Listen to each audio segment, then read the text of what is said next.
Akkam jirtu kabajamtoota daawwattoota hordoftoota gammadaa shoo torban kana nageenyi badhaadhaa jajjaboo isiniin jenna maarree guyyaa har'aa xiqqoo hojii aniin xumuriin tokkotu jira isan ko'oomannaa koo kanarraa immoo as deebi'uudhaan guyyaa har'aa sagantaa kana haala ajaa'ibaatiin qabannee isiniif dhiyaannee jirra maarree waa malee guyyaa har'aa kompiitara fidannee hin dhufnee wanni nuti har'a irraa haasa'uudhaaf deemnu dhimma kompiitara nu barbaachisuu fi akkasumas dhimma teknoolojii dhimma artificial intelligence robotics akkasumas immoo dhimma aerospace waliin haasa'uudhaaf keessummaa jabaa tokko qabadhee isiniif dhiyaadheen jira maarree keessummaan keenya guyyaa har'aa ammoo nama baay'ee jabaa dargaggeessa lafaa ol dhufaa garuu sammuunsaa sammuu jabaa fi sammuu dursee fuulduratti yaaduu danda'u nama qabu dargaggeessa akkasumas abbaa qabeenyaa dhaabbata Faaris jedhamu bakka kanatti dargaggoo Eeliyaas Yirdaa'u affeerradheen jira hanga xumura qophii keenyaatti nu waliin turaa isiniin jecha gammadaa shoo irratti ammoo oomisha keessaniif tajaajila keessan beeksifachuu fi miiliyoonotaan gahachuu warri barbaadan immoo karaa lakkoofsa bilbilaa as jala isinii keenyuun haloo nuun jechuudhaan ispoonsara sagantaa keenyaa ta'uudhaan nu waliin hojjechuu dandeessu isiniin jenna maarree hanga xumura qophii keenyaatti nu waliin turaa isiniin jenna. Itiyoo Teleekoom baankii hojii gamtaa Oromiyaa jijjiirama guddaaf kan oonnate.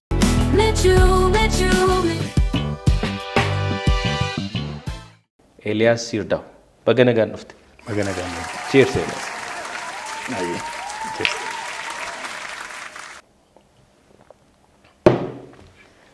Egaa Eeliyaas Yirdaa'u warra Boolee warra Finfinnee baga nagaan dhufteen siin jedha. Baga nagaan eegdani. Egaan daawwattoota keenya Eeliyaas abbaa qabeenya akkasumas immoo abbaa mul'ataa hojii geggeessaa dhaabbata Faaris jedhamu dhaabbata teknoolojii baay'ee guddaa ta'e biyya keenya keessatti yeroo ammaa dhalatanii yeroo gabaabaa keessatti guddatanii fi achitti hojjechaa jirta. Eeliyaas Faaris jechuun maal jechuudha? Faaris jechuun hiika lama qaba. Hiikni tokko darbanii ilaaluu jechuudha, kutanii bira darbuu jechuudha. Wanta keessa jiran keessaa kutanii darbuu jechuudha. Kan lammataa immoo hiika macaafa qulqulluuti miti hiika macaafa qulqulluuti. Faaris sun. Egaa akka tasaa ta'e hiika macaafa qulqulluudhaanis hiika qaba. Akkasuma quraanaan illee hiika qaba. Dhugaa rabbi. Maal jechuudha quraanaan? Afaan Arabaatiin immoo nama farda irra taa'ee waraanu goota jechuudha. Goota jabaa wayii tokko jechuudha. Waaw. Akkuma kana dhaabbanni keenya immoo abbreviationii ture. Abbreviationiidha Faaris ennaa hiikamu. Gabaajee. Gabaajee. Finfinnee Aerospace and Robotics International Institute jechuudha. Okay. So kaayyoon Finfinnee Aerospace and Robotics International Institute. Yeah. Kun egaa yeroo sana maaliif Finfinnee jechuu barbaanne Oromoon bahaa lixaa gola afraniyyuu hora irratti wal argaa. Birraan kun baree walitti dhufa. Birraa sana irratti fida walii fidaa. Finna sana irratti immoo namni wal argaa hin gammada hin haasaa. Gammachuuf gadda jiru achitti walii dheeraa. San keessatti iddootti wal ga'umsaati jechaadha Finfinnee jechuudha. So iddootti beekumsi iddoo walgeettii saba kanaati. Amma maal goone isuma sana Finfinnee jechuun iddootti walitti ga'umsaa erga ta'eeti. Gara fuulduraatti maaltu dhufa? Teknooloojiin gara fuulduraatti dhufu maalidha? Emerging technology jedhama. Emerging technology jechuun immoo teknooloojii akka artificial intelligence fi aerospace ti. Kanaaf Finfinnee Aerospace and Robotics International Institute. Finfinneedhaa ka'ee future technologyidhaan teknooloojii gara fuulduraatti dhufanii addunyaa guutuu kan dhuunfatu. Egaa amma Finfinnee Aerospace and Robotics International Institute jetteet jechoota lama baay'ee achi keessa na harkisantu jiru. Finfinneen egaa maqaa magaalaa keenyaati gammachuu guddaan nutti dhaga'ama nutis Finfinnee keessatti argamna. Aerospace jechuun robotics jechuun jechoonni kun baay'inaan guyyaa guyyaatti waan itti fayyadamnu waan hin taaneef mee tokkoon isaanii maal jechuudha waa'ee maalii qoratu waa'ee maalii immoo dubbatu qotu nu daawwattoota keenyaaf nu ibsite Eeliyaas. Akkuma hundi keenya beeknu amma revolutionii afuraffaarra jirra. Industrial revolutionii tokko lama sadii afur jennee afuraffaarra qaqqabneerra.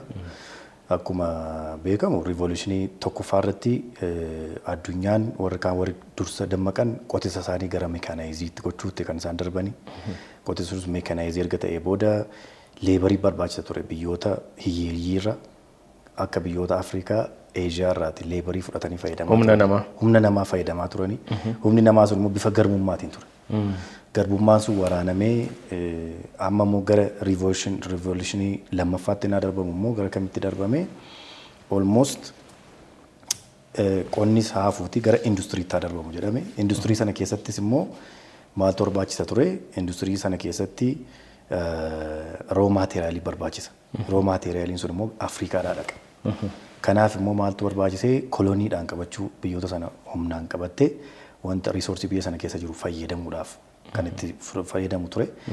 Egaa sun immoo akka carraa abboonni keenya lolanii biyyi keenya koloniidhaan hin qabamne biyyoonni Afrikaa hedduu keessaa garuu naachiraal riisoorsiin gara biyyoota amma of danda'anii amma guddatan kanatti deemee jira godaanee jira akka nuti beeknu. Egaa sanarra naa darbu immoo riivoluushinii sadaffaan immoo naa dha'uu gara IT'tti gara teeknooloojiitti dho'ee.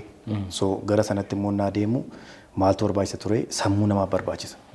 Ijoollee qaxalee ta'an ciccimoo ta'an riisarcharoota ciccimoo ta'an addunyaa kamirra kan jiran keessumaa immoo biyyoota hiyyeeyyii keessa kan jiran sammuu namaa fudhachuu ture. Brain drainage isa jennu kan jechaadha. Sammuu namoota ciccimoo jedhamanii yaadamanii iskoolarshiippiidhaan DVdhaan maaloo jedhanii carraa bannanii gara biyya alaatti geessu jechuudha. Yes. Industiriin sadaffaa kun riivoluushiniin kun riisoorsii keessan hin tuqnu koloniidhaas goonee isin hin binnu garuu sammuu fudhannaadha. Nama ciccimaa keessan nama ciccimaan keenya hundi amma yoo teessee ilaalte avreejiidhaan sammuun ciccimaan baay'een sabni keenya illee qabu biyya keenya keessatti kan jiru. Avreejiin guddaan biyyoota gurguddaa keessatti seektaroota adda addaa keessatti bobba'anii hojii hojjetu. Sun istiraatiijikaalii hojii guddaa hojjetamedha. Egaa inni fuulduraamoo maalidhaa? Imerjiing teeknooloojii. Riivoluushiniin industiraal riivoluushinii afraffaan kan nuti itti seenaa jirru industirii eeroospeesii artificial intelligensii fi kanneen wal qabatanii jiran imerjiing teeknooloojii wajjin kan wal qabatudha. Kanaaf nuti amma duubatti deebisnee qotisa keenya meekaanaayizii gochaa isa isaan waggoota 400 dura hojjetan yookiin industirii jalqabsiisnannee industirii isa isaan almost waggoota dheeraadhaan dura hojjetan. Akkuma kanaa immoo soluushinii IT qofa dhiyeessina jennee isa isaan almost waggaa 20-30 dura dhiyeessaa turan achitti duubatti deebinee hojjenna. Akka haaraatti hojjechuu hin qabnu. Duubatti deebinee hojjenna yoo ta'e baay'ee duubatti hafaa deema. Kanaafuu maal ta'uudhaa qabna? Wanta gara fuulduraatti addunyaan irratti tattaafachaa jirtu fiignee qaqqabuu qabna jechaadha. Kun maal jedhama? Leet kaamera advaanteej jedhama.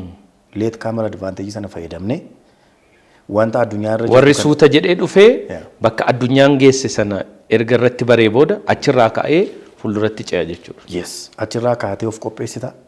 Achirraa kaatee hojii hojjetta. Achirraa kaatee jenereeshinii kee ijaarta. Amma riivoluushinii isa haaraa dhuuf ijoolleen keenya nu duuba dhufan haaraatti hin ta'u jechaadha. Orreetu karaa barsiisnee deemna.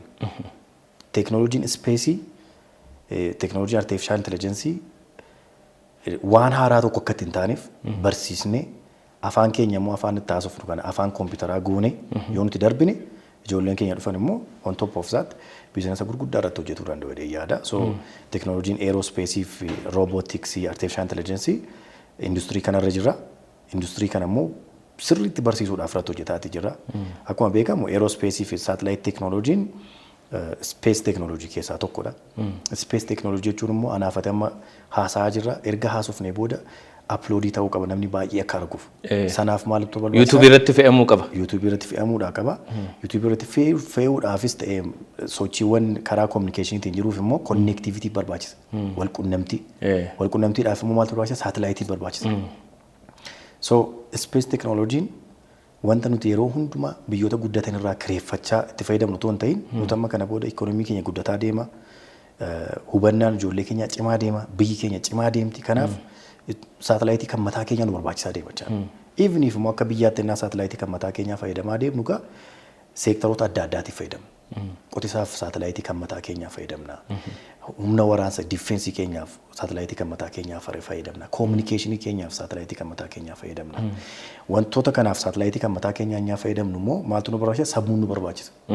Kanaaf sammuu ijoollee keenyaa qopheessine teknooloojii ispeesii kana akkattiin itti fayyadamuudhaaf deemnaa jira. Konneektivitii asii yoo qaban asirraan immoo artificial intelligence fi daataa center yoo of harkatti qabachaa deemna ta'e daataa saatalaayitii irraa fudhanna lafarraa daataa qabna daataa sana immoo finnee piroosesii gochuu dandeenya taanaan hammuma sana afaan keenya afaan kompiitaraa goona hamma afaan keenya afaan kompiitaraa goonu immoo uummanni keenya isa duratti oomishu irraa dabalataan akka inni oomishu fayyaasaa akkamitti akka inni eeggatu barnoonni isaa akkam akka ta'uudhaa qabu jireenyi isaa akkam akka ta'uudhaa qabu teknooloojiidhaan guyyaa guyyaadhaan kan fayyadamu gochisiisaa jechaadha. Kanaaf walumaa galatti teknooloojiin artificial intelligence roobootiksii fi ispeesii yookiin eeroospeesii kan jennu kan teknooloojii hawaa jechuudha. Teknooloojii hawaan kun future teknooloojii ka fuulduraa jechaadha. Ka fuulduraa kun ammas itti fayyadamaa jirra garuu fuulduratti immoo caalaa kan nu fayyadu.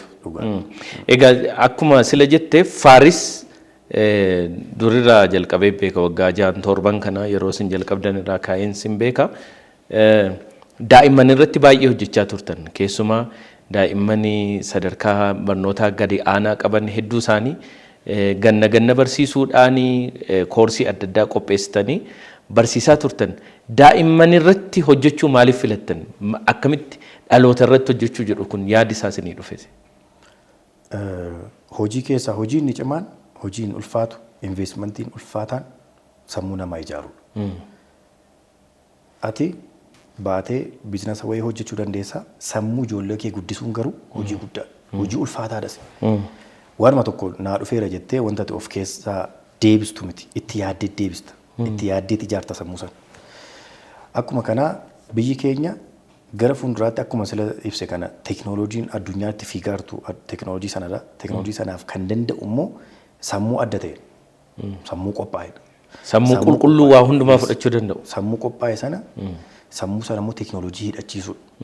Kaayyoon keenya inni guddaan ijoollee giiftirin taalantidii ta'an uumamaan dandeettii qaban uumamaan hawwii qaban dargaggoota akkatti uumamaan hawwii qaban dargaggoota sanaaf teknooloojii biyya Ameerikaa keessa jiru teknooloojii biyya Chaayinaa jiru teknooloojii biyya Kaanaadaa jiru teknooloojii Awurooppaa jiru as gadi finneetu afaan keenyaan gadi buusnee lookaalaayizii gooneetu leenjisaa turre waggoota 7 darbaniif ammas leenjisaatti jirra. So Faaris dipaartimentoota ciccimoo 3 of jalaa qaba. Inni tokkoffaa namni baay'ee ittiin kan nu beeku knowledge investment capacity building and knowledge investment. Inni kun sammuu ijoollee ijaaruudha. Sammuu dargaggoota keenya sirriitti ijaaruudha. Sammuu dargaggoota keenyaa kana naa ijaarru immoo teknooloojii addunyaan itti fayyadamaa jirtuun teknooloojii addunyaan gara fuulduraatti deemaa jirtuun sanaan qopheessina. Yennaa qophaa'anu ijoollee kana sirriitti yennaa qopheessaa deemnee dipaartimentiin keenya lammataa immoo BPO jedhama. Remote work. Piroojeektiiwwan gurguddaa biyyoota Ameerikaa fi biyyoota Awurooppaa keessatti qofa hojjetaman isaaniin gara biyya keenyaatti finnee ijoolleen keenya asii ciccimoo ta'an qopheessineerra piroojeekticha finneerra walii wal qunnamsiisnee asumatti hojii hojjenna jechaadha. Kan sadaffaa research and reenjineringii dipaartimentii qabna. Research and reenjineringii sun maal hojjeta? Akka sila kaase sana nuti leet kaamar advaanteejii qabna. Addunyaan teknooloojii artificial intelligenceetiin addunyaan teknooloojii ispeesiitiin addunyaan teknooloojii maashin lerningiitiin eessa qaqqabeeraa jedhanii qoratu. Erga qoratanii booda nutoo eessaa ka'uudhaa qabna. Addunyaan gara kamitti deemti? Teknooloojiin sun gara kamitti guddataa jira? Isaaf immoo tiimii of qopheessuu qabna jechaadha. Tiimiin research and reenjineringii sun immoo maal godhaa? Rakkoowwan biyya keenya keessa jiru, rakkoowwan hawaasa keenya keessa jiru gadi bu'ee qoratee rakkoowwan sanaaf immoo teknooloojii amma ammayyaawaa ta'aniif hiikuu kennuudhaaf deema jechaadha. Kanaaf kana hundumaa kennaa tokko kennuudhaaf soolushinii tokko uummata keenyaaf hiika tokko kennuudhaaf sammuu qopheessuun nurraa eegamaa jechaadha. Sammuu addatti qophaa'an. Sammuu addatti qophaa'an yoo hidhachiisne biyyi kun biyya sammuu sana ijaaraman ta'a. Kanaaf inni jalqabaa fi itti gammannee hojii hojjennu ijoollee sana sirriitti leenjisuudha. Fakkeenyaaf ijoolleen waggoota 6 darbaniif nu bira turan amma dhaabbattoota gurguddaadhaaf dhaabbilee mootummaa teknooloojii irratti hojjetan keessa kan hojjetan jiru. Kan baay'ee si ajaa'ibu barattoota kutaa 9 kutaa 8 ta'anii koor baankingii haakii godhan ijoollee seenuu danda'an qabna. So ijoolleen sun baay'ee akka nuti ittiin boonu nu godhu. Amma sammuun haayiskuulii taa'ee sammuun digirii jalqabaarra taa'ee piroojeektii gurguddaa akkasii hubatee duubarraan immoo gaappii akkamii qabu jarri sun jedhee dubarraan gaappii sana cabsee seenuudhaaf sammuu yaalu sun yoo nuti sirriitti finnee immoo irratti investii goone yoo nuti finnee sirriitti hordofii irratti taasisne boriif biyya keenyaaf Afrikaadhaaf abdii ta'uu yaanna. Isuma sana immoo gara biizinasiitti jijjiirra nuti immoo jira jalaan gara biizinasiitti jijjiiru. Ijoolleen sun maatii isaanii akka isaan gargaaran ofii isaanii akka isaan of gargaaran teeknooloojiidhaan akka qabeenya horamuu danda'u itti agarsiisuun irratti hojjennaa jira. Warra gurguddaa akka keenyaa kanarraa xiqqoo abdii kutattanitti fakkaata.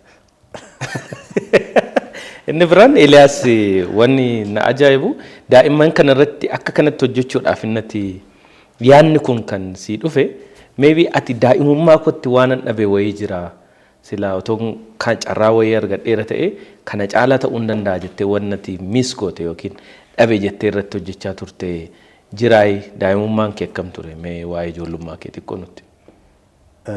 Ani galataa Rabbii daa'imummaa koo bahee isaan dabarsee keessumaa maatii koo keessaa mucaa dhumaan turani. Obboloonni koo warra baratan turani. Keessumaa obboleessi koo Dassuun biyya Ameerikaa akka jiraatu yennaan elementarii ta'ee barnoota ganaa kutaa 4 kutaa 5 kutaa 6 naan baradhu waa'ee ispeesii waa'ee teeknooloojii haaraa akka tasaa inni San Francisco jiraata ture. So San Francisco jechuun Ameerikaadhaaf ganda teeknooloojiin ganda teeknooloojii. Yes. Silicon Valley. Silicon Valley. Yeah, Silicon Valley sana keessatti inni meedikaal skuulii barataa. Meedikaal skuulii naa baratu ennaa ba'an barattoota teeknooloojii kanneen akka Google keessa hojjetan, Facebook keessa hojjetan dargaggoota kana wajjin wal quunnamtee qaba. Ennaan gara biyyaatti deebi'u immoo ani intirestii teeknooloojii baay'een qaba. Ijoollummaa kootiin wantoota tokko hiikanii ilaaluu, wantoota sana balleessuu, wantoota kana irratti yeroo balleessu. Inni dabamtu balleessite jedhamte amma ijoolleen durii teeppii mallee yookiin reediyoo bitamee yoo dhufe yoo kaatee wanni tokko xiqqoo amma na yaadadhaan dhumaa durii wanni baay'een daganne abbaan koo maali kun VOA fi Deutsche Welle fa baay'ee dhaggeeffachuu jaallata. Al tokko iddoo Deutsche Welle inni kaatee deeme jira. Ati mee reediyoo kanan yaala jettee yoo bakka sanarraa xiqqoo dabsite hin garafamna turre. Ankee kun waan akkasiin qabda turte moo maatii freedomii guddaadhaan akka barbaadde godhii waan barbaadde taasisii jedhanii si guddisanidha. Akkuma ijoollee kaanii tan guddadhee maatiin keenya nu hordofa. Tokkoffaan barnoota idilee keenya irraa akka nuti duubatti hin deebineef keessumaa barataa avreejiiti yoo ta'e avreejii sanarraa akkatti gadi hin buuneef maatiin kan si hordofu. Ani immoo barnoota idilee sanarraa bukkeedhaan waa biraa yaaluu yaada. Maaliif wanti kun ta'e keessumaa W education of gaafadha ture. Why, what, how? Maaliif akkamittiin ta'e? Eenyutu godhe? Nutoo maaliif hin goonu? Wantoota akkasiin gaafadhan ture. Nutoo maaliif dadhabne? Kanarratti maatiin kun iddoo lamatti hiramu. Tokkoffaan warri baratanii keessumaa obboleettiin koo obboloonni koo warri kaan haa gargaaramuu irratti.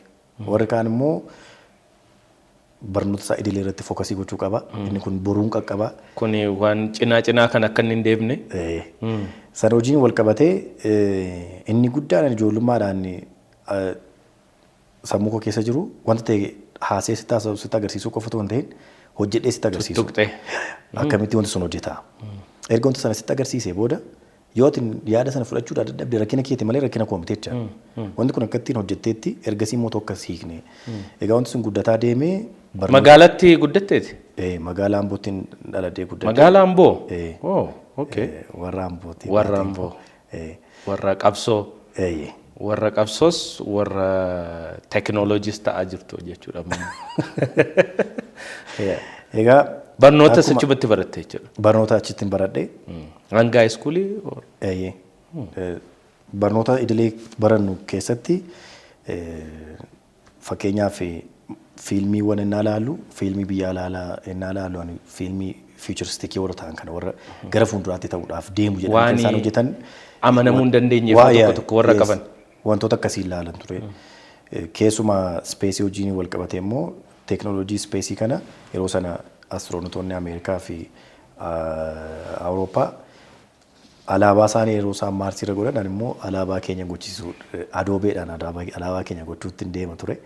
Egaa kun waan sana suuraa akkasii sana biiroo keettis waan hin argine natti fakkaata.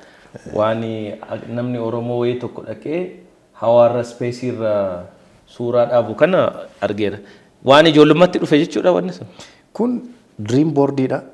Dream boardiin kun waggoota 5 darbaniin dura wanta diizaayinii ta'edha. Fakkeenyaaf dream boardii kana bira qaqqabuudhaan dura immoo waggaa 10 dura immoo kanan dream boardii qopheessee jira. Dream boardiin sun maalidha? Yeroo sanatti ijoollee ta'een wantoota haaraa kalaquu, wantoota haaraa hojjechuu irratti yeroo dabarsa ture. Sanaan dorgommeewwan adda addaa biyya keessa jiran, biyya naannoowwan adda addaa jiran deemanii dorgomuu, wantoota akkas akkasii irratti yeroo dabarsa ture. Amma gaa'inaa dorgommii kana irratti hirmaannu ijoolleewwan naannoo adda addaa irraa dhufan Oromiyaa keessaas haa ta'u Oromiyaadhaa alattis tiimii dhufan wajjiniin carraatti waliin dabarsuu hedduu qabna. San keessaa akka rakkinaatti hundi keenya kan kaasnu iddootti wanta sana shaakaluu hin qabu.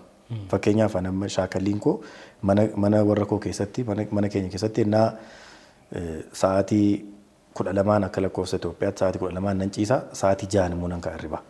Sa'aatii 6 hundi isaa hin ciisaniiru. So halkan sana yaalachaan. Erga namni hundumtuu rafee booda ani ka'ee yaala ennaan wanta sana yaalu wanta sana akkamittiin akka hojjetan nan beeka garuu saayinsii duuba jiru hin beeku. Kanaaf mana maatii koo si'a 3 ol gubeera. Gubaatee jechuun maatiin ciisee dhiya kiyaa sa'aatii 8tti dho'aatiin guddaan dho'ee qorqorroon qabatee mana guddaa gubuu si'a 2 si'a 3 na mudateera. Sanarratti ollaa keessanitti warri ibidda dhaamsu hojiin itti baay'attee ture. Gaarummaansaa namni ollaa walitti yaa'ee yeroo sana ibidda kan dhaamsu. Egaa yeroo sana akkamittiin piroojeektiin akkamitti akka isheen hojjetamtu nan beeka. Garuu fakkeenyaaf akka voolteejii hojii wal qabatee, karantii hojii wal qabatee maal tokko jiru hin beeku. Otoo gaamma yeroo sana namni gaayidii godhu, namni wanta sana dura beeku. Kana naa fayyadamtu kanatti ta'a, kana naa fayyadamtu kanatti ta'a, kana dubbisii, kottuu kanaan yaalii, laaboraatoorii kana keessatti yaalii, iddoo namni ciisutti miti. Jedhee namni gaayidii godhu otoo jira ta'eeti akkasin ta'u ture. Egaa Waaqayyoon na gargaareen maatiin koo balaan hammanaan qaqqabne garuu mana maatii kootti si'a 2 si'a 3 gubeera. Gubaatii gurguddaa jechaadha. Egaa amma iddoo sanatti yaadni amma fakkeenyaa namni dhufee mana keenya sana gubate sana ibsaa ibidda dhaamsu ani immoo maaliin yaada akkuma koo warri wanta ta'e yaalan otoo yaalanii immoo akkasitti rakkinni isaan mudatu otoo iddoo ta'etti walitti qabamanii. Iddoo ta'etti walitti qabamanii namni nu dursu wayii immoo namni ekspiriyaansii karaa kanaan qabu otoo gaayidii nu godheeti. Karaatti agarsiisu wayitoo jiraate. Karaatti wanti agarsiisutoo jiraate ka jedhu yaada ture. Achi wada immoo xiqqoo ol guddadhee dorgommiiwwan adda addaa irratti deemee naannoo koo bakka bu'ee dorgomuun naan jalqabu immoo dorgommii sana irratti tokkoffaa baataniitu nuun jedhu laaptooppii nu badhaasu yookiin horii wayii nu badhaasu nu gaggeessu. Achi immoo ammas sagantaa wayiin dhufaa ammas kalaqa wayii fidi kottu nuun jedhu. Haaraadhuma malee. Haaraama deemnee kalaqa. Kanaan dura mo'atte sanarratti namni gara bishaan obaasee waan gaarii itti godhee guddisu hin jiru. Nutis immoo wanta sanaan walitti dhufeenya jaan qabneef namni sirriitti jaan nuun leenjisneef jaas hin beekneef kalaqa kan nutti fakkaatu wantuma haaraa uumaa deemu nutti fakkaata ture. Edaa wanta ta'e erga yaada sana fiddee booda piroototaayipii isaa hojjettee piroototaayipii sanaaf immoo biizines moodeelii hojjettee biizines moodeeliidhaan wanta sana guddisuutu edaa inni sadha staartaappii jechuun sadha nuti san beeku namni nu leenjises hin jiru. Kanaaf ammas wanta haaraa kalaqnaa wanta haaraa irratti wal dorgomnaa kana ture. Kanaaf boodarra maaliin yaadee wanti kun iddoo ta'etti dhaabbachuudhaa qaba. At least ani namni akkatti na leenjisu yoo dhabame ijoollee na duuba jiraniif immoo at least karaatti agarsiisuu qabnaadha. Karaatti agarsiisuu maali? Yaada wayii yaadanii yaadni sun maalidha? Yaadni sun rakkoo uummataa wanta hiiku. Har'a iddoo kana teenyee rakkoo keenya wanta nu hiiku wayii namni tokko soolushinii wayii nuuf fideera ta'e nuti kaffaluufii qabna jechaadha. Yennaa nuti kaffalluuf biizinasiin sun guddachaa deema. Diinagdee biyyaa irratti waa dabalaa deema. Carraa hojii uumaati deema. Isa sanatu guddataati deemuu qabaadha. Kanaaf wanti kun gara dhaabbataatti jijjiiramuu qaba kan jedhu yeroo sana diriim boordii diizaayinii gochaa ture. Diriim boordiin sun dhaabbileen mootummaa jiru. Waattiif namoonni warri kaan immoo dhaabbilee mootummaa keessa galanii hojjechuu hin barbaadnu yoo jedhan dhaabbii nama dhuunfaa keessa dhaabbii dhuunfaa keessa galeen hojjechuu barbaada warra jedhaniif immoo instituutii guddaa laawunchii gochuu qabna jedheen viizinii qaba ture. Egaa Waaqayyo nu gargaaree viijinii sana lafa buusneerra amma hojiiwwan gurguddaa hojjechaa jirra. Boriifis immoo ijoollee duuba jiraniif jenereeshinii booda duuba dhufaniif dhaabbata guddaa ta'a fedhee yaada. Biiroo kee keessatti kan wanni bira startup faabirikaa jettee kan warshaa ittiin ijoolleen hojii uumtoonni haaraan keessatti oomishaman bifa ta'uu danda'uunis wanti qopheessitan jira. Eeliyaas bakka amma geessirra gaafa teessee ilaaltu gaafa ijoollummaa keetti mana maatii gubuu dabalatee waan balleessite hundumaa balleessite waan cabsite bakki amma geesse wayii waan abjuu ijoollummaadhaan abjoo'achaa turte wayii tokko waan taate wayii tokko sitti fakkaata kallattii kee ijoollummaadhaan yaadaa turte wayii waan geesse wayii wanti sitti fakkaatu jira. Wanti kun karaa lamaan ilaala. Tokkoffaan ani uumamaan viizhinariidha. Waggoota kurnan dhufaniif wanta ta'uu danda'an arguu nan danda'a, yaaduu nan danda'a.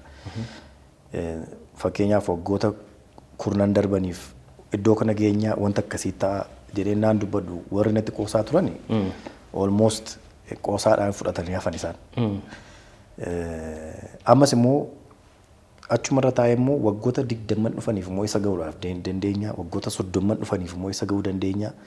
Akka dhuunfaatti, akka biyyaatti, akka dhaabbataatti, akka Afrikaa fi akka addunyaatti addunyaan gara kam deemuu dandeessi sana piroojeektii gochuun danda'ama. Amma ennaa ija sanaan laallu iddoon amma nuti har'a jirru adeemsarra jirra. Amma ganaadha. Fakkeenyaaf gara aerospaceetti si deebisee tanan yennaa aeroplaaniidhaan deemtu running way jedhama. Iddoo irra kaatan. Bakka irraa ka'an. Yes. Dura kaanee amma immoo running trackii keenya irra jirra. Ganaa kaana jecha. Ol hin kaane. Take offiin keenya ganaadha. Maaliif viijinii dhufe sun viijinii giraandiidha. Viijinii guddaadha. Nama tokko lamaan wanta lafa bu'u miti. Sammuu namoota baay'ee kan barbaadudha. Collaborationii barbaada. Reesoorsii guddaa barbaada. Sana hunda diizaayinii goonee qabannee jirra. Business planning keenya clearii kan ta'edha. Viijinii keenya clearii kan ta'edha. Sana naa laallu ganaa ka'uudhaaf siqaa jirra. Reefumatti siqaa jirra malee. Yes. Ammallee ol hin kaane jette. Egaa wanni atamma sila dubbatte keessatti wanni baay'ee na harkisuu fi miira koo har'as baay'ee daawwattoonni keenya sirraa fayyadamu jedhee ani yaadu waa'ee artificial intelligenceeti. AI. Mee waan AI gabaabsiitii waa muraasa nuun jedhiiti gaaffilee kaan murtansiifu. Artificial intelligencein dandeettii namtolchee jechuudha. Dandeettii namtolchee kun namoonni yookiin injiinaroonni sammuun namoota injiinaroota kumaan lakkaa'amanii maashinii innaa leenjisuu jechaadha. Fakkeenyaaf maashiniin keenya akkamittiin akka nu gargaaruudhaa qabu seektara kamiin maal nu gargaaruu kan danda'u sammuu namoota hedduurraa innaa leenjisuu jechaadha. Egaa artificial intelligencein jalqabas kaasneerraa industrial revolution isa haaraa keessa jira. Industrial revolution kana keessatti biyyoonni dammaqanii teknoolojii sanatti fayyadamuu hin dandeenye. Teknoolojii sana faana sochoone. Ammas kadhattootaa fi dubartoota ta'u. Biyyoonni immoo dammaqanii poolisii isaanii gara kanatti jijjiirratan. Teknoolojii gara fuulduraatti dhufu wajjin wal qabsiifatan. Diinagdee isaanii sanatti hidhachuudhaaf deeman biyyoonni sun immoo biyyoota gara fuulduraatti sodaatamoo ta'an ta'uu jecha. Kanaaf artificial intelligencein nama dhuunfaarraa kaasee haga biyyaatti, haga mootummaatti seektaroota hundumaa wajjin wal qabatee fakkeenyaaf seektara qonnaa, seektara qotisaa keenya irratti, seektara fayyaa irratti, seektara barnootaa irratti, seektara teknoolojii irratti, seektaroota hundumaa irratti wal qabatee kanuma wajjinis akkasumas immoo teknoolojii aartii wajjinis wal qabatee seektaroota sana hundumaatiin affeektis gargaarus miidhus kan danda'udha teknoolojiin artificial intelligence. So inni guddaan itti fayyadamtoota ta'uu akkamitti dandeenyaa akka jedhu irratti. Garuu namoonni baay'een artificial intelligencein addunyaa balleessaa jira jedhanii yaadu. Namoonni gariin immoo lakki addunyaa gargaaraa jira. Sila dhiibbaa namoonni hedduun dhuunfaa isaaniitiin godhanii maashiniin addunyaarra jiru miiliyoonotaan lakkaa'aman nama gargaaruudhaan hojii namaa laaffisaa jiru. Hojiin namaa inumaa laafeeraa warra jira. Ati warra isa kam keessa jirta? Warra addunyaa balleessuu danda'a jedhanii yaadan keessa moo warra lakki gargaaraa jiran jedhan kana keessa jirta? Ani lamaansaa baalaansii yoo goone ilaalle jedhee yaada. Baalaansii gochuun maalidhaa? Tokkoffaan warra wanti kun nu miidha jedhanii irraa baqatanis miidhamtee mataa hafta. Keessaa hafta. Fakkeenyaaf teknooloojiin konkolaataan naa dhufu konkolaataan kan seexanaa ta'e jedhameetu hafuuraan socho'aa jedhameetu namni irraa baqataa ture. Keessumaa immoo yoo yaadatate baajaajiin miila sadiin sochootu innaa gara biyya keenyaa dhuftu immoo keessumaa inni hafuura wayiiti jedhameetu namoonni irraa baqataa turan. Bilbillis yeroo dhufu akkamitti namni kophaa haasa'a keessumaa moobaayiliin yeroo dhufu akkamitti namni kophaa haasa'a ilma abbaa baluun maraatee waliin jechaa ture warri Finfinnee. Sanuu warra Finfinneeti warri baadiyyaallee suuta san bira ga'e iyyuutti. Kanaaf teekinooloojiin haaraan industirii warri darbanii darbe industirii isa burii haasofnu jechaadha. Artificial intelligence inni haasofnu industirii ijoollee keenya haasofnu. Kan gammadaa miti kan ijoollee isaa dabalataa haasofnaa jechaadha. So artificial intelligence yookiin dandeettiin nam tolchee kun namiidha yookiin na fayyada jennee yaaduudhaaf kan nuti yaaduudhaa qabnu kan amma nuti irra jirruu fi kan bor ta'uudhaaf deemu irratti dhaabbanneetu kan nuti murteessinu jechaadha. Yeroo wanta sana murteessinu maali? Artificial intelligence'n amma wanta duubatti deebi'u miti. Teekinooloojiin biyyoonni guddatan doolaara biiliyonotaan lakkaa'an invest irratti godhanii riisarcheroota isaanii hojii hiiksisanii irratti hojjetanii waggoota darbaniif yeroo hedduudhaan invest irratti godhatanii qoratanii kan itti adeemaa jiranidha. Nuti amma akka biyyaattis akka nama dhuunfaattis duubatti deemnee wanti kun nu fayyada. Wanti kun nu miidha jennee wanta nu salphaatti ilaallee bira darbinu miti. Maaliif akka biyyaatti biyyoonni gurguddaan kan irratti investi gochaa jiran jaateef nuti ofii keenya of qopheessuudhaan nurraa eegamachaa. Yoo artificial intelligence'n addunyaa kana balleessuudhaaf deema jedhanii warri falmanii sammuu namaa qopheessuu qabu. Naannee wanti kun kan to'achuu danda'u sammuu namaati. So maal gochuutu sarraa eegama artificial intelligence'n biizinasa koona jalaa cufuudhaaf deema jedhee namni yaadu ijoollee isaa irratti qopheeffachuu qabachaadha. Ijoolleen isaa harri barnoonni isaanii gara teekinooloojii kanaatti kan siqe ta'uudhaa qaba. Teekinooloojii kanaan innaa isaan hidhataa deeman, teekinooloojii kanaan innaa isaan cimaa deeman, bor teekinooloojii biraatti darbuutti deemaa. Garuu wanni ani baay'ee chaalenjii si gochuu barbaadu Yuval Harari namichi istooriyaaniin biyya Israa'el tokko yeroo inni dubbatu dhageera. Teekinooloojiin hedduun isaanii addunyaa kanarra jiran hedduun isaanii artificial intelligenceedhaan ala warri jiran ilma namaatu to'ata. To'annaa ilma namaa jala jiru. Keessumaa niwukileer boombiyyuu haa ta'u ilma namaatu dhukaasi dhiisi jedhee ajajaa. Kan artificial intelligence garuu xiqqoo to'annoo ilma namaatiin ala waan ba'aa jiru wayiiti. Waan kun of eeggannoo cimaa fi ilaalcha adda ta'een ilaalamuu qaba addunyaa kana irratti malee addunyaa kana waan balleessuu danda'uu fi ilma namaa amma waan kana uumeyyuu deebisee nyaachuu danda'a waan jedhu namoonni gaaffii jajjabaa akkasii gaafatan jiru. Dhugaan amma kun ija kamii ilaalamuudhaa qaba. Biyyoonni hundumtuu poolisii mataa isaanii qabu. Artificial intelligence poolisii kan jedhamu. AI'n haga kamitti? AI'n maaliif? Kan jedhu poolisii kan mataa isaanii qabu. Akka tasaa biyyi keenya yeroo gabaabaa keessatti Artificial Intelligence Institute dhaabbata dhaabee mootummaan poolisii mataa keenyaa qabna manuti. Fakkeenyaaf dhaabbanni dhuunfaa akka keenyaa piroodaaktii Artificial Intelligence oomishnullee haga kamitti oomishuu dandeenya. Achiyoon parpasii kamiif ta'uudhaa qaba.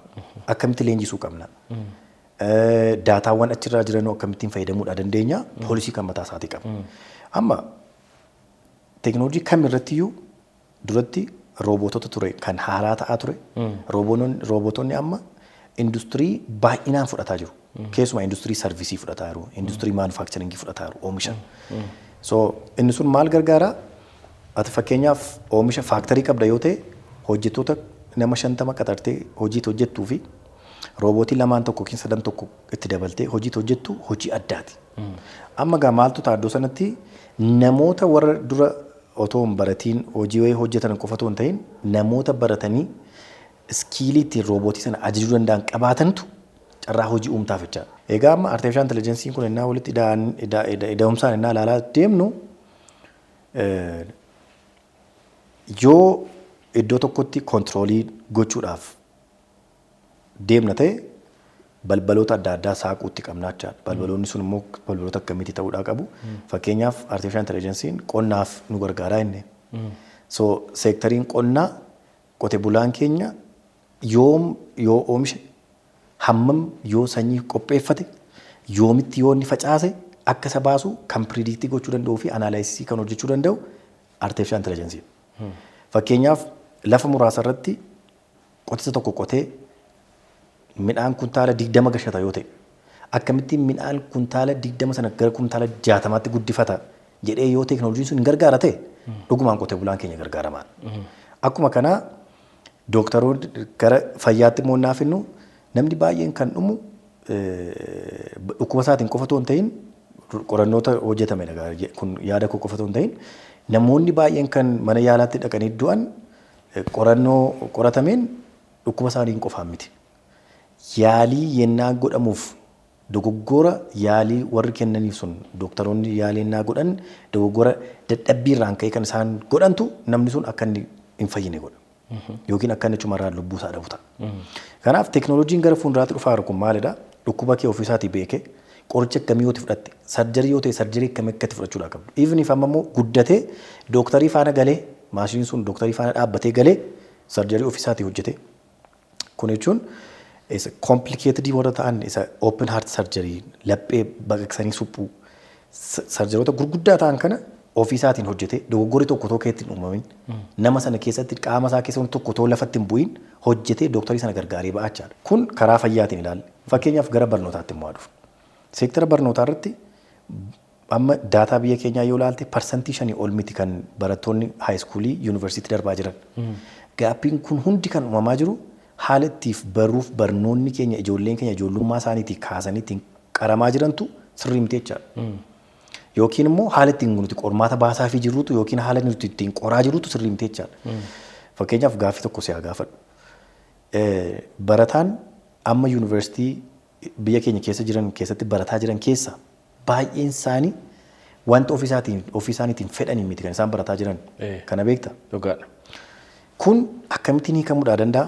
Mucaan ennaa kutaa 8 kutaa 9 ennaa baratu fiiziksii fi maatsii mucaan jaallatu geessiteetu loo iskuulii gashita yoo ta'e mana seeraa gashita yoo ta'e mucaan sun seeratti cimaa ta'uu dhiisuu danda'a. Akkuma kana immoo ijoolleen seenaa irratti jiyoogiraafii irratti baayoloojii irratti sirriitti baratan sirriitti cimoo ta'an immoo geessitee yoo injiinaringii gashita ta'e successfully hin ta'an jechaadha. Gammadanii hin baratan. Ijoollee akkasii deemtee soofteer injiinaringii barsiisa ta'e akkuma kana rakkin waan fedhiin isaanii bira jiru barachuu hin danda'an. Gara seektara barnootaatiin fakkeenyaaf biiroo barnoota federaalaa wajjin taanee soolushinii tokko hojjetaa jirra. Maal soolushinii nuti dhiyeessaa jiru maalidhaa? Ijoolleen kee ijoollummaa isaaniitii kaasanii amala akkamii qabu? Daree barnootaa naa galan daree barnootaa irratti isa kamiin sirriitti dhaggeeffatu isa kamiin qabxii beessa galmeessisu kan jedhu kutaa 5 kaasnee hamma kutaa 12tti daataa isaanii yoo fudhanne daataa waggaa 5 waggaa 6 qabna jaateef daataa waggaa 5 kana irratti dhaabbatee siistamni sun artificial intelligenceedhaan gargaarameetu barataan kun barataa sana gaayidii godhachaadha. Ati kaaraakterii sirraa argineen diisippiliinii ati qabduun seektara kana yoo galte fuuldurri kee kana ta'a jedhee pirediiktii godhaafachaadha. So amma nu bira sennaa dhufan alatti sennaa na argan ijoolleen baay'ee maatiin isaanii kan na gaafatan keessaa inni guddaan ijoolleen kun maalaa baratanidha. Gara fuulduraatti maaltu yoo ta'e ta'a. Maaltu isaan baasuu danda'a. Maaltu nyaachisaa. Amma gaaffiiwwan akkasii akkamittiin deebi'uudhaa qabu namni tokko amma teekinooloojiin gara kamitti deemaatii jira kana booda yeroo nuti qaxaramnee qofa hojjennu hafaati jira. Fakkeenyaaf saalaariin guyyoota 30 qofa yookiin guyyoota 40 ida'amanii sii dhufan hin hafa. Gara dijitaal kaaransiitti seenaa irra jaateef waanuma ati deeliverii gooteen sii kaffalama. Sakandii tokko hojjedhu yookiin daqiiqaa 5 hojjedhu yookiin sa'aatii tokko hojjedhu waanuma sanaan kaalkuleetii godhee sii kaffalama jechaadha. Kanaaf ijoolleen keenya gara kamitti qophaa'uudhaa qabu dargaggoonni keenya gara kamitti qophaa'uudhaa qabu karaa ittiin uumamaan dandeettii wayiitti qaban. Aartiidha yoo ta'e aartii sana gara kamitti guddisuudhaa qabu. Sigalee amma showuu jaallata yoo ta'e showuu dhiyeessuu jaallata yoo ta'e gammadaarraa maal caalee dhufamu namni sun waggoota 5 dhufaniifoo maalirratti of qopheessuu qaba. Dadhabbiin gammadaa maalidha? Showuun kun rakkin isaa maalidha? Wantoota kana kan pirediiktii gochuu danda'u kan leenjisuu danda'u teekinooloojiidha. Hamma nuti teekinooloojii ofitti butaa deemne egaa yennaa waa'ee teekinooloojii haasofnu waa'ee keenyaa fi waa'ee ijoollee keenyaa haasofnu. Ani keessumaa immoo kan gara laphee kootti dhiyaatu kan ijoollee keenyaati. Biyyi keenya abboonni keenya biyyi kun otoo akka tasaa ta'e nuti maatiin koo akaakayyuun koo warra biyyaaf deemanii waraananii adwaa irratti warra du'anidha. Jaalala biyyaatiin guddan. Biyyi kun maal akka taatee fi biyya kana ijaaruudhaaf immoo namni sabni keenya akkamittiin akka inni gatii aarsaa guddaa kaffalaa akka inni ture hundi keenya iyyuu quba qaba. Wanta sanoo karaa kamiin eegsisuu dandeenyaadha. Wanta sana karaa nuti eegsisuu dandeenyu wanta gara fuulduraatti ta'u hidhachuudhaan, wanti gara fuulduraatti ta'u diinagdee, wanti gara fuulduraatti ta'u teekinooloojii, wanti gara fuulduraatti ta'u beekumsa. Beekumsi sunoo gara kamitti hidhamuudhaa qaba. Beekumsa isa dura daree barnootaatti qofa baran otoo hin ta'in amma beekumsi ta'ee kan fudhatamaa soft skillidha. Soft skillii sana irratti generation of qopheessuudhaa qabachaa. Nutis sirriitti qopheessuudhaa qabna. Amma sana wajjin wal qabatee dandeettii guddaa akka isaan horataniif kan nuti karaa isaa qaaru karaa kana jecha. Garuu akkasis ta'ee amma baay'inaan kan ilaallu artificial intelligence yookiin AI keessaa chat GPT kan jedhan jira amma bakka Google bu'ee namoonni dur Google irratti waan barbaadan wayii tokko Google godhu Google waan akkasiin barbaada yookiin gammadaa show maali jenne Google irratti barreessine daataawwan muraasa jiran irraa ka'ee waan ta'e nuuf kenna ture dur. Amma garuu chat GPT irratti yoo barreessine daataa dheeraa waan bal'aa waan biraas dabalataan muuziqaa barbaannu yookiin walaloo barreeffamee lafa jiru yookiin immoo walaloo naa barreessi yoo jenne chat GPT dhaan afaan Ingiliffaatiin ammaaf walaloo waa'ee haadhaa naa barreessi yoo jenne walaloo waa'ee haadhaa sakandii tokko keessatti nu barreesse. Walaloonni waa'ee haadhaa sakandii tokko keessatti nu barreesse immoo artificial intelligence muuziqaa hojjetu kan biraa immoo naa qindeessiitii yeedalootti naa godhiitii muuziqaadhaan qindeessii baasi jenne yoo ammas tuqne sakandiin si waliin haasaa jiru kana keessatti muuziqaa bareedaa akkasii kana argachuu dandeenya. Maarree akkamitti namni muuziqaa hojjetu muuziqaa hojjeta. Akkamitti namni walaloo barreessu walaloo barreessa. Haaluma kana wal fakkaataadhaan sakandii muraasa keessatti fakkii akkana fakkaatu naa kaasii jenne yoo AI fakkii kaasu keessatti galchine sakandii muraasa keessatti fakkiiwwan kana fakkaatan adda addaa kana nuu baasa. Namoonni fakkii kaasan, namoonni muuziqaa hojjetan, namoonni waan biraa hojjetan maal hojjechuu danda'u? Viidiyoo waraabuu, viidiyoo qindeessuu, muuziqaa qindeessuu waan hedduu waan silaa ilmi namaa hojjetu baay'eesaa nama harkaa fuudhaa jira wanti kuni. Kanaaf ilma namaa gabaa ala gochaa jira jedhan. Inumaa qoosaa tokko sitti muudhaaf warrumti asii waraabanii kana booddee viidiyoo kan waraabuu fi kan ediitii godhu artificial intelligence ta'uuf deemaa jenna. Maybe dhufee show waraabuu dhiisuu danda'a jedhan yookiin cidha waraabuu dhiisuu danda'a jedhan. Ilma namaa gara waan muraasa wayii tokkotti waan galchaa jiru sitti hin fakkaatu. Egaa artificial intelligence koornarii aartiitiin na gaafatte. Waan hundumaa aartiitti haa deebisnuuti. Aartii keessatti namni tokko walaloo barreessuudhaaf si'a 5 si'a 6 barreessee wanta sana tarsaasee darbateetu dhumarratti wanti sun dhufaaf. Egaa walaloon immoo naa barreeffamu egaa beekamtii isaa sirriitti hin beeku garuu akka yaadutti ijuma waan walaloon sun mana rukuchuu dandeef qofan barreessitu. Hiika qabaachuudha qaba. Aadaa beekuu qaba, safuu qabaachuu qaba. Yeedaloon sun seenaa hojjetamu akka kana. Egaa gara teekinooloojii artificiaalitti ennaa dhufnu hojiiwwan irra deddeebiidhaan namni hojjetu. Fakkeenyaaf walaloo barreessuu haa jennu, walaloo barreessineerra walaloo sana irra deddeebiin namni sun barreessurra yaada kennaaf. Yaadni amma seenyuu biraa dhufa, nama biraa dhufa. Garuu yaada gabaabduudha kan dhufu. Barreessaa sana biraa dhufa. Barreessaan suni nama yaada gabbataa yoo ta'e walaloon amma baay'inaan warri walaloo barreessuudhaan cimoo ta'an hin gammadani walaloo isaaniitti. Irra deddeebi'anii barreessu. Irra deddeebi'anii barreessuu jechuun maal jechuudha? Critical thinkingii qabu jechaadha jarri sun.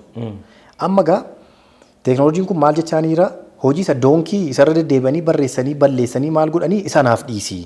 Ati immoo critical thinkingii yaadii. Aadaan Oromoo kami? Aadaan Oromoo Gujii kami? Aadaan Oromoo Booranaa kami? Aadaan Oromoo Shawaa kami? Aadaan Oromoo Wallaggaa kami? Aadaa Oromoo hunda namni sun hin beeka. Fakkeenyaaf jechoota naannoo tokkotti jedhaman hiika qabanii fi naannoo gara biraatti innaa jedhaman hiika gara biraa qaban artificial intelligence beekuu dhiisuu danda'a. Isaan kanaa fi safuun maal akka ta'e kan barsiisu nama sana. So walaloonni qopheessu akka ittiin qopheesse hojii irra deddeebiidhaan hojii hojjetamu sana addaan kute amma immoo gara muuziqaa hojjechuu taa deemnu gaa. Kompoozishinii jedhamti wal faana ijaaramanii instrumentoonni adda addaa walitti dhufanii hojii hojjetu. Instrumentii sana keessatti immoo ijoolleen keenya baay'een isaanii artistoonni keenya duuba ta'anii halkan guutuu guyyaa hedduutti fudhateetu guyyaa hedduu stuudiyoo bulanii dadhabbii hedduudhaan booda teestii barbaadan sana fidu. Teestii barbaadan sana fiduudhaaf yaada qofa fidanii isaanirraa kan eegamu yaadadha. Ammas ikkoo kan yeroo hamma sanatti fudhataa jiru yaadni wayii sammuu isaanii keessa jira. Yaada sammuu isaanii keessa jiru garuu harki isaanii fi quboonni isaanii wal qabatanii siistama sooftuweera koompitara sana keessa jiru wajjin walitti dhufanii teestii sana ijaa fiduu fi didaniif ijaa hin dhufneefiif tursiisu. Ganaa irra deebisanii hojjetu, ammas irra deebisanii hojjetu, ammas irra deebisanii hojjetu. Amma isa kanarratti egaa saampila jalqabaa isaan hojjetanii kennan saampila kanarra dhaabbadhuuti. Kanaan jedhanii akkuma sila siin jedhe sammuu isaanii gabbataadha, yaada gabbataa qabu. Yaada gabbataa sanaan maashinii kana gaafatu jechaadha. Maashiniin kun immoo isa isaan gaafatan irra dhaabbateetu akkas jechuu yaaddeewu jedhee gargaaraan jechaadha. Amma egaa gosa lamatti hiikuu dandeenya. Warri dafanii dammaqanii muuziqaa industirii irratti haa ta'u, teekinooloojii ediitingii irratti haa ta'u, teekinooloojii intarteementii kana irra jiranii artiifishaal intelligensii maal hojjechuu danda'a, maal hojjechuu hin danda'u. Isa inni hojjechuu hin dandeenye ajaja kennuudhaaf of leenjisa jechaadha namni sun. Yaadni duratti ture maalidha? Yaadni gara fuulduraatti jiru maalidha? Yaadota sana gidduutti immoo teekinooloojii kanaan akkamittiin fayyadamee tanan wanti namni jaallatu wayii piroodiisii gochuu danda'a isadha. Iccitiin guddaan isa jechaadha. Amma egaa afaan leenjisuu jechuun maal jechuudha? Fakkeenyaaf akka dhaabbata keenyaatti nuti artiifishaal intelligensi tiimii qabna. Artiifishaal intelligensi tiimiin keenya riisarcheroonni keenya maal gochaa jiru? Afaan leenjisaa jira. Afaan Oromoo? Kaayyoon keenya inni guddaan afaan keenya, afaan saba keenyaa, afaan koompitaraa gochuudha. Afaan artiifishaal intelligensii gochuudha. Maashiniin waa'ee afaan keenyaa hubatee gaaffii gaafatame hundumaan loqoda kanaan nattaasa'e, hiika kana naa gaafadhu, afaan kanaan sittaasa, afaan kanaan naa hiiki. Afaan Oromootiin sittaasa, afaan Amaaraatti immoo nama kanaaf hiikiitti taasise jechuun nan danda'ama fakkeenyaaf. Afaan Affaariin Affaar deemtee nama afaan sana haasa'u wajjin naa haasa'uudhaa barbaaddu an afaan Oromoo naasaati immoo nama sanaaf hiiki jechuu ni dandeessa. Kana gidduutti namni dhaabbatee citii keessan hiikuu dhaggeeffatu hin jiru jechaadha. Atis afaan Oromootiin dubbatta namichi sun afaan Affaariin dhaggeeffata jechaadha. Amma egaa teekinooloojiin kun gara kamitti deema? Nuti koompitara tireenii gochaa jirra. Maashinii tireenii gochaa jirra. Kanaaf artiifishaal intelligensiin kunuu namarraati leenji'ee nama caalaa jira jechuudha. Ana akkattiin hin yaadu. Nama caaluutti deemaa miti. Nama isa kam caalaadha. Nama isa kam caala. Nama isa dura hubateef, nama isa dura siistamni kun as qaqqabuu danda'a, teekinooloojiin kun as qaqqabuu danda'a jedhuuf hin caalu. Nama sammuu isa dafee amma of hin dammaqsine, amma isa dafee biizinasa gara teekinooloojii artiifishaal intelligensiitti kan hin finne kun nama akka sanaatiif biizinasa akka dadhabu gochuu danda'a. Jireenyi isaallee gaaffii keessa akka galu gochuu danda'a. Nama jalqaba dafee irratti dammaqe, nama jalqaba dafee ijoollee isaa irratti guddifate, nama ofii isaa dafee irratti dammaqeef garuu carraa hojii gara biraa uumachaa. Fakkeenyaaf seektaroota faayinaanshaaliitti haa darban. Seektara faayinaansii keessatti baankii hamma kana qabna biyya keessa. Baankiiwwan hamma kana keessaati liqii kan argatan namoota muraasa. Daldala irratti namoota hojjetan namoota muraasa. Namoonni sun immoo namoota kolaataraala agarsiisuu danda'an. Amma namni tokko yaada qabaate yaada sanaan horii argachuu hin danda'u. Liqii argachuu hin danda'u. Kaaraakteriin isaallee bayeessa ta'e jechaadha. Fakkeenyaaf karaa faayinaanshaal teekinooloojiitiin faayinaanshaal teekinooloojiidhaan fayyadamanii kaaraakterii nama sanaa hubatee artiifishaal intelligensiidhaan nama kanaaf yoo liqeessite si baasaa jedhee baankii kan gorsu siistama barbaachisa jechaadha. Fakkeenyaaf gammadaadhaa yoo liqeessite guyyaa guutuu wanta gammadaan hojjetu tiraakii gochaa oola. Riikardii gochaa oola. Gammadaadhaaf 100,000 nama kennuuf gammadaan asii ba'ee dhaqee ittiin wanta dhugamu bitatamoo kitaaba bitataa achumarraan iskoorii godhachaa. Gammadaan dhaqee wanti itti kenname kun gara kamitti dhaqee kaffalaan siistamni sun ofiisaatti analaayizii gochaa deemachaa. Amma gaa ji'a dhufu immoo innaa gammadaan dhufee 500 liqeeffachuu barbaadanaa jedhu kireediit skooriin kan jedhamu jira. Piroofaayilii si hojjeta. Piroofaayilii sanaan baankiidhaan maal riikamandii dhiyeessaa fi kaaraakterii gammadaa hamma kana qoranneerra. Carraa kanaan akkan yaadutti baankiin hojii gamtaa Oromiyaa ispoonsara keenyas siistamii yookiin immoo hojimaata AI'dhaan deeggaramu kan liqii namoota sadarkaa gadiidhaaf liqeessuudhaaf isaan tajaajilu liqii michuu jedhamu waan kanaan hojjetaa jedhanii yeroo darbe natti dubbachaa turan dhugaadha miti wannis. Egaa akkuma amma teekinooloojii kana haasofne teekinooloojiin kun gara kamitti deema nama sana kaaraakterii nama sanaa hubatee kaaraakterii nama sanaa hojii wal qabatee kireeditii skoorii hojjetee fi nama sanaaf yoo liqeessite riiskii ammanaa qabdaa riiskii ammanaa hir'istaa namni sun halkan sa'aatii meeqa rafaa sa'aatii meeqaan ka'a yennaan ribaa ka'oo maal ilaalaa Hirribaannaa ka'u. Dhugaatii dhugaa oolamoo Guyyaatti maal hojjetaa jira? Ganamannaa ka'u sooshaal miidiyaa irra jira moo isuma dhugumaa hojii isaatiif kan isa gargaaru hojii isaa irra jira. Innoo ingeejimentii inni maatii isaa faana qabu akkamii? Hariiroonni maatii isaa faana qabu. Hariiroonni amantaa isaa faana qabu. Namni wanta sadiin kan inni cimaa ta'u jedhee yaadu ani. Tokkoffaan hariiroo nuti ofii keenya faana qabnu. Hariiroo nuti ofii keenya faana qabnu jechuun hariiroo nuti ittiin sammuu keenya guddisnu. Akkuma guddina qaama keenyaatiif nyaata nyaannu sammuu keenya ijaaruudhaaf immoo dubbisuu qabna. Yaadota adda addaa gara keenya gashinee keessa keenya keessaa baasuu qabna. Kan lammataa fiizikaal fiitnesii hojjechuu, eksersaayisii gochuu, qaama keenya sirriitti istroongii ta'e eeguu, dhiigni keenya nu keessa akka inni naannoo gochuu, sirriitti akka socho'u gochuudhaaf eksersaayisii gochuu, ispoortii hojjechuudha. Kan sadaffaan spiritual connectivity. Amantaa waan barbaaddetti amanii amantaa kee irratti garuu cimaa hariiroo ati waaqa kee hariiroo ati uumaa kee wajjin qabdu sana wajjin kan walitti dhufachaa. Kanaaf siistemni kun egaa kaaraakterii koo kana hubateetu kaaraakterii namicha kanaatiin even if horii hamma kana illee tolii qeessineefiiti riiskiin isaa hamma kanadha. Yoo karaa kanaan rakkate karaa kanaatiin hiika. Yoo kana dadhabe kana ta'uu danda'a jedheetu warra financial sectoriitiif recommend godha. Of course cooperative banking technology haaraa irratti baay'ee hojjetaa jiru. Most probably even if kan michuura caalumoo ammas product gara biraa baasuu danda'u jedhee yaada. Egaa kun maali? Amma gaa teknooloojiin kan ta'uudhaa qabu riisarchii qofaan miti. Qabeenya uumuu ta'uu qaba. Ani kanatti amanu yaada kamuu fidi, yaada kam faana socho'i gara horiitti hin jijjiirre taanaan, gara biizinasiitti hin jijjiiramne taanaan oduudhaan rakkoo hiikuu hin danda'u. Yaadni rakkoo hiikuu danda'u, teknooloojiin rakkoo hiikuu danda'u horii uumuu ta'uu qaba. Fakkeenyaaf maallaqa fiduu qabeenya fiduu danda'u irra jiraata. Dhugaadha. Addunyaarra abbootiin qabeenyaa 10-15 otoo gadi liistii gooneeti baay'een isaanii kaampaanii teknooloojii qabu. Kaampaanii teknooloojii sanatu akka namni dhuunfaa sun horii hamma sana akka inni qabaatu godhe. Biyyis immoo GDP irratti biyya hamma kana GDP hamma kanaa qabdu kan gochisiisus immoo teknooloojii kaampaanii. Addunyaa irrattis namoonni yeroo ammaa kana maallaqa gurguddaa qabu jedhamanii hedduun isaanii warra teknooloojiidhaanii dhaabbilee gurguddaa uuman natti fakkaata. Dhugaadha. Kanaaf teknooloojiin gurguddaan sun immoo carraa hojii nama baay'eedhaaf uumu, carraa hojii nama baay'eedhaaf uuman immoo kaffaltiin guddaan kan kaffalamu biyyoota biraatti warra teknooloojii kaampaaniidhaaf hojjetan. Kaayyoon keenya inni guddaan nutis kanadha. Loojikiin biyya biraatti hojjete biyya keenya keessatti hojjechuu wanta inni dandeenyuuf gara biraan hin jiru. Sammuu hojjetu qabna, yaada qabna, teknooloojii addunyaa hidhatteertu hidhachaa jirra. Erga kana qabaanneeti asumatti riisoorsii guddaa uumuu dandeenya, qabeenya guddaa uumuu dandeenya ni yaada. Akkuma sila jettee hojiiwwan Faaris hojjetu keessaa tokko BPOdha.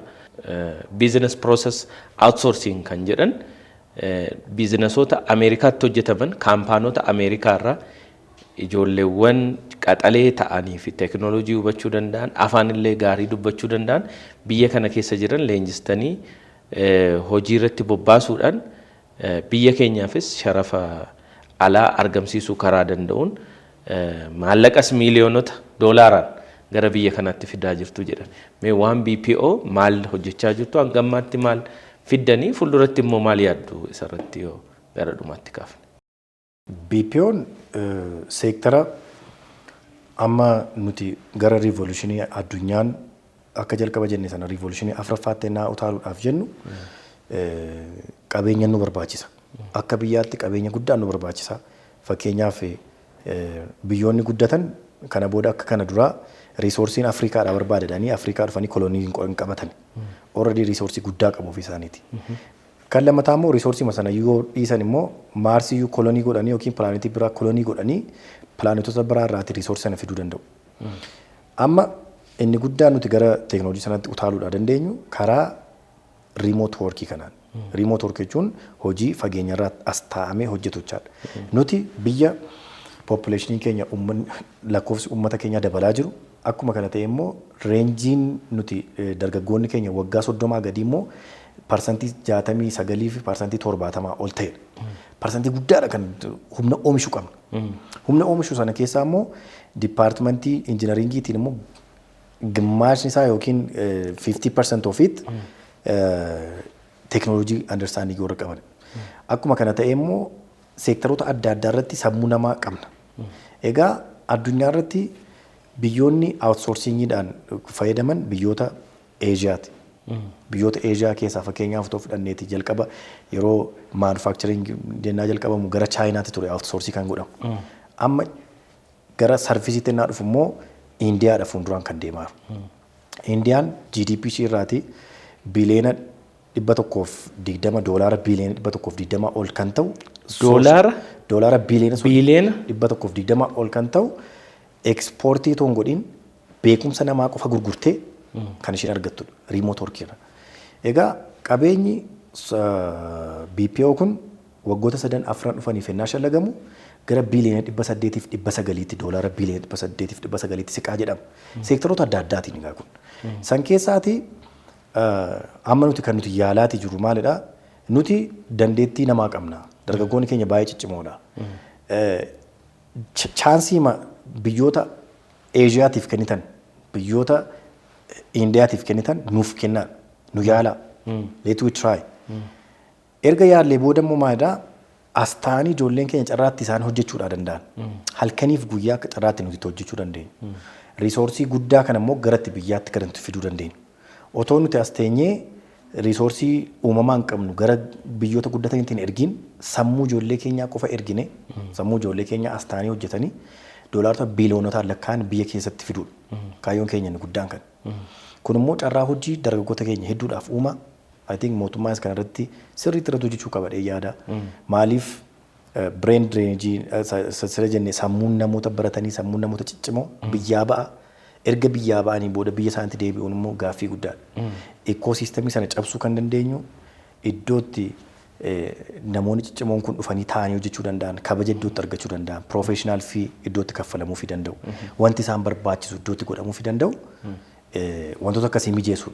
Fakkeenyaaf BPO kan jettu kuni amma kan isin hojjettan dhaabbanni Google jira yookiin immoo baankiin wayii biyya alaa kana jira. Dhaabbanni sun hojii sila achitti namoota biyya sanaa maallaqa gurguddaadhaan qacaree hojjechiisu maallaqa xiqqoo sarraa gadi aanuun biyya kanatti namoota qacaree namoonni as ta'anii hojjetanii hojii as jiru kana guututti dhaabbata sanaaf akka hojjechuuti. Dhugaadha. Dhaabbanni teekinooloojii gara teekinooloojii fudhanne BPO dhaabbanni teekinooloojii akkuma tettee Silicon Valley keessas jiran biyyoota adda addaas jiran teekinooloojii dhaabbata soluushinii baay'ee qabu. Soluushinii sana wanta hunda ofii isaaniitiin hojjetan. Biyyoota adda addaatiif hiraniitu isaan assembilingii walitti suphuu sana hojjetu dhumarratti jechaadha.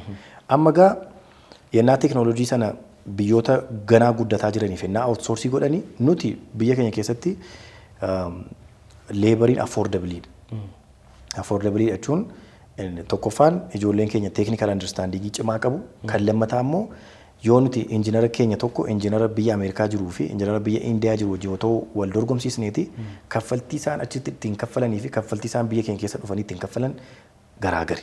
Isaanis fayyadamtoota jechaadha. Kan lammataa haalli taa'umsa biyya keenya geolocation iddoo nuti jiru. Fakkeenyaaf kilaayintoota Ameerikaadhaa qabnu nuti guyyaa guyyaa nuti asii hojjennu isaan biraa galgaladha. Yennaa isaan biraa galgalaa nu biraa guyyaadha. Kanaaf yeroodhaan hojii taaskii nuu kennamu hojii keenya hojjennee erginuuf jarris fayyadamtoota ta'uu jechaadha. Nutis akkuma kanaaf carraa sa'aatii 24 argachuu sa'aatii 24 hojii hojjechuu isaanis hin argatu nutis hin arganna jechaadha. Egaa akkas ta'u maal ta'aati deema? Nuti akka biyyaatti paaworiin yookiin humni ibsaa biyyatti rakasa ta'e. Humni ibsaa soorsiin humna ibsaa keenya haayidrooliksiidha. Akka namu uumamaan qabna. Isa kana uumamaan qabnu gara kamitti jijjiiruu qabna yoo mootummaan amma jabaatee infraastiraakcharii jirutu jitaara infraastiraakchariin keenya cimaa ta'e intarneetiin keenya cimaa ta'a yoo ta'e elektirikiin keenya cimaa ta'aa deema ta'e yoo ifaan keenya addaan hin ciccitu yoo ta'e ijoolleen keenya asuma ta'anii doolaara kumaan lakkaa'amuun torbaniin kaffalamaa fi as ta'anii addunyaadhaaf soluushinii dhiyeessuu dandeenya jechaadha. Kana imeejii fakkii ittiin addunyaa ittiin nu kaase kan ittiin jijjiiruu dandeenya hojiidhaan. Hojiin immoo hojii sammuuti. Hojii sammuutiin sana hojjechuudhaaf immoo walitti dhufuuf barbaachisa. Namoonni dandeettii akkasii qaban teekinooloojii adda addaa irratti hojjetan nu faanallee warra hojjechuu barbaadan balballi keenya banaadha. Karaa kamiin iyyuu piroojeektoonni gurguddaan biyyoota addunyaarra jiran biyya keessas kan jiran biyya alaas kan jiran nuti seenteroota 4 qabna. Seentera kana irratti qofa dedikeetidii ta'ee hojjetu. BPO irratti qofa kan hojjetu seentera baay'ee guddaa ta'e qabna. sana keessatti dhufanii hojii hojjechuu danda'u. Kan lammataa piroojeektii fidanii dhufanii ofii isaanii maaneejii gochaa itti fayyadamuu ta'uu danda'u. Garuu akka sabaatti immoo kan irratti qophaa'uudhaa qabnu diinagdee wajjin yoo ta'u ta'e. Beekumsi nuti qabnu diinagdee wajjin ta'u yoo ta'e addunyaan diinagdeedhaan fiigaa jira yoo ta'e addunyaa diinagdeedhaan fiigdu sana bira qaqqabuudhaaf immoo beekumsa qabnuu fi wanta addunyaarra jirtu walitti fiduu barbaachisa. So BPO'n seektara sanarratti kan hojjetu jechaadha. Nuti sanarratti sochoonu. Egaa biyyi keenya biyya uummata baay'ee bal'aa miiliyoona 120 qabdu akkuma tuu jette immoo dargaggoota hedduu of biraa qabna. Humna dargaggoota keenyaa kana immoo qaama biraati kan nyaachaa jiru yookiin qaama biraatti itti fayyadamaa jira. Biyyoota adda addaa keessatti hanga skaamingii hojjechiisuutti gama Taayilaanditti gama kaanitti dargaggoota keenya hedduu waamanii achitti hojjechiisaa jiru. Fuulduratti mootummaarraa maaltu eegama? Isin immoo akka Faarisitti maal gochuudhaaf karoora qabdu fuulduratti dargaggoota keenya kanaaf carraa hojii uumtanii isaanis galii gaarii akka argatan isinis immoo Indiyaan galii isheen BPO irraa argattu miiliyoona 110 doolaaraan yoo ta'e biiliyoona miti biyyi keenya hammam argachaa jirti fuulduratti maal goonee gargaaruu dandeenya? Gara seektara teekinooloojiitiin yookiin gara injinariingiitiin inni guddaan kan barbaachisu dandeettii teeknikaalaa qofa qabu. Inni tokkoffaan of course dandeettii teeknikaalaa qabaachuudha. Dandeettii teeknikaalaa sanarratti dabalatee immoo working discipline. Inni guddaan rakkina amma nu mudataa jiru keessaa inni tokko ijoolleen keenya technical understanding qabu garuu immoo aadaa ittiin hojii addunyaa wajjin hojjechuu sun immoo gaappiin jira jechaadha. So tokkoffaan ofiin of cimsuudha, ofiin of qopheessuu, technical understanding akka qabaatan ta'anii kan lammataa discipliniin qaban taanaan working culturein isaanii kan addunyaa wajjin wal simuun ta'u taanaan gabaa addunyaa keessa galanii dorgomuun baay'ee ulfaataa ta'a. Egaa karaa industirii BPOtiin namoonni ijoolleen baay'een biyya keenya keessa ta'anii dhaabbattoota biyya alaatiif akka firiilaansariitti ta'anii riimootii ta'anii kan hojjetan jiru. Akka dhuunfaatti kan hojjetan jechaadha. Inni akka biyyaatti ennaa fiddu baay'inaan biyyan gargaaru. Fakkeenyaaf akka dhaabbataatti ennaa ta'u taaksii mootummaadhaaf kaffaltaa mootummaan immoo sanarra dhaabbatee infraastiraakcharii baay'ee hojjeta. Kanaaf sammuun sun otoo walitti sassaabame, otoo walitti qabame dhaabbattoota muraasa keessatti amma fakkeenyaaf dhaabbattoonni muraasa biyya keenya keessatti hojii akkasii jalqabaatii jiru nu dabalatee jechaadha. So dhaabbattoota akkasii keessatti dhaqanii qabatamuu qabudha eeyyaadha sammuun kun. Ergaa qabatamee booda immoo biyyoota gurguddatan kana wajjin deemnee dippiloomaasii walitti dhufeenya nuti dippiloomaasii irratti qabnu wajjin dabalannee imbaasota keenya wajjin dabalannee mootummaan karaa sanaan influensii godhachaa. Mootummaan kana booda deeggarsa horiidhaan naa kennaa otoo hin ta'in piroojeektii naa kennaa jedhata. Deemee madirakii kan biratti iyyuu haa hirmaatu, walgahii kan biratti iyyuu haa hirmaatu. Ani dandeettii kanaan cimoo kan ta'an taalentii of harkaa qaba. Taalentii kootiif hojii naa kennaa jedhachaadha mootummaan keenya. So ani akka dhuunfaatti kana yaadu kanadha. Mootummaan biyya naa bakka bu'anii walgahii kan irratti yoo naa hirmaatan biyya keenya keessa dandeettii akkasii jira. Biyya keenya keessaaf dandeettii kanaaf immoo dargaggoota keenya kanaaf immoo carraa piroojeektii kamiyyuu akkuma hawwata tuurizimii wayii tokkotti beeksisuutu irra jira. Piroojeektii kamiifiyyuu immoo ijoollee sammuu qaban qabna. Piroojeektii sana nuu kennaa. Nu yaala hojii piroojeektii akka isaan nuu kadhatanidha kan nuti yaadnu. Egaa amma ammaatti maarkeetingii ofii keenya hojjetaa jirra. Itoophiyaa ofii keenya beeksisna. Akka mootummaattis wanti kun irratti dabaltiidhaan irratti hojjetamuu qabadhee yaada. Egaa ekspoortii nuti akka biyyaatti goonee haga ammaatti doolaara biliyoona 5-6 darbuu hin dandeenye. Mootummaan kan karoorfateeru biliyoona 10 qaqqabuudhaafi seektara kana otoo sirriitti irratti hojjetameeti almost lakkoofsa isaa amma yaadamu guddisuu dandeenya yaada. Horiin guddaan addunyaarra jira. Horii guddaa sana immoo beekumsaan fiduu dandeenya yaada. Kanarratti egaa walitti dhufeensa barbaada. Waliin mari'achuu barbaada. Amma Itoophiyaan ICT Park kan jedhamu naannoo Gooroo kan jiru dediikeetedii ta'ee naannoo sana keessatti kaampaanonni teekinooloojii achi keessatti walitti qabamnee jirra. Namoonni intirestii akkasii qaban teekinooloojii sana keessa sa'aatii 24 seentara sana keessa dhufanii hojjechuu danda'u. Akkuma kanaa carraa guddaa nuti dargaggoota kanaaf immoo kennuudhaa dandeenyu maalidha? Amma yeroo muraasa keessatti Burraayyuu Gift and Talented kan jedhamu seentara guddaan jira. Achi keessatti dargaggoota intirestii fedhii qaban, fedhii teekinooloojii irratti qaban, fedhii gara fuulduraatti teekinooloojii irratti horachuu qaban, ijoollee barnoota idilee irraa addatti kireetiivitii adda addaa qaban achi keessatti tolaan achi bushinee leenjisuudhaaf achirratti investii gochuudhaaf sagantaa guddaa ministeera saayinsii fi innoveeshinii wajjiniin hojjetaati jirra. Kanaaf gamoo kanaan warri sagantaa keellee daawwatan maatii ta'anii yookiin dargaggoota umurii kamirratti iyyuu kan argaman garuu teekinooloojii irratti fedha kan qabanii fi teekinooloojii irratti hojii hojjechuu kan danda'an yaada kan qaban isaan achi dhufanii barachuu qabu. Leenji'uu qabu, boriif of qopheessuu qabu. Erga boriif of qopheessan immoo nuti ofii keenya piroojeektii mataa keenyaatiif isaaniin fudhanna. Addunyaanis immoo isaan barbaadde jechaadha. Sammuu akkasii barbaadde. Egaa Eeliyaas Yirdaaw dhugaa dubbachuudhaaf sa'aatii dheeraa kana caalaatu fudhannee haasofnee gammachuu guddaan qaba. Sababii daangaa yerootiif qofa egaa gaaffii koo kan guyyaa har'aa asuma irratti xumuruudhaafanii dirqama akkuma atuu jettee dargaggoonni keenya hedduun isaanii teekinooloojii wajjin deemuudhaan waan addunyaan itti deemaa jirtu kan ammoo dafnee dursinee dammaqnee fudhannee isarraa maallaqa gahaa argachuu dinagdeedhaan of danda'uu akka danda'anii fi akkuma kee immoo dargaggoonni hedduun immoo fakkeenya ta'e amma itti jirtu kana fakkeenya godhatanii isaanis gama mataa isaanii hundumaan bakka guddaa gahuu akka isaan danda'anis gamanumaan hawwii keenya ibsachaa gara fuulduraatti immoo piroojeektii isin amma yaaddanii jirtan piroojeektiiwwan kan biroo hedduus immoo hedduun isaanii milkaa'anii immoo guddina biyya kanaatiifis guddina dhaabbata keessaniitiif guddina dhuunfaa keetiifis akka ta'u hawwii gama gammadaa shoo hin qabnu si ibsuu barbaanna waliin turtii hanga ammaatti taasifneef ulfaadhu yeroo kee guddaa aarsaa gooteen waliin argamteefis immoo galatoomi siin jenna. Cheers. Galatooma. Baankii Hojii Gamtaa Oromiyaa jijjiirama guddaaf kan oonnate. Itiyoo Teleekoom.